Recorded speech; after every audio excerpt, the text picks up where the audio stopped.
তুমি না তওবা করেছিলে? তুমি না শুধুমাত্র আল্লাহর জন্য সবকিছু ছেড়ে দিয়েছিলে? বুঝতে পেরেছিলে কোথায় তোমার আসল ঠিকানা? ভুলে গেছো? আবার কোন পাপ তোমায় গ্রাস করে নিল?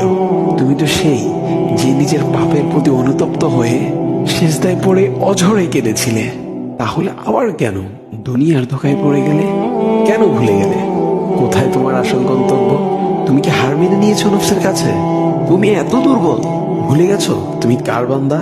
কে তোমার রব? তোমার রব তো সর্বশক্তিমান। সর্বশক্তিমানের বান্দা আবার কখনো দুর্বল হয় নাকি? মৃত্যু পর্যন্ত লড়ে যাও তুমি। শয়তানকে দেখিয়ে দাও তোমার ইমানের পাওয়ার।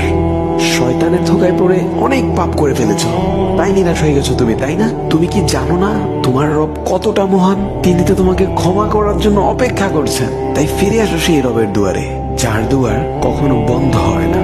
ভিডিওটি ভালো লাগলে একটি শেয়ার করে দিবেন, হয়তোবা আপনার একটি শেয়ারও কারো হেদায়েতের উসিলা বনে যাবে।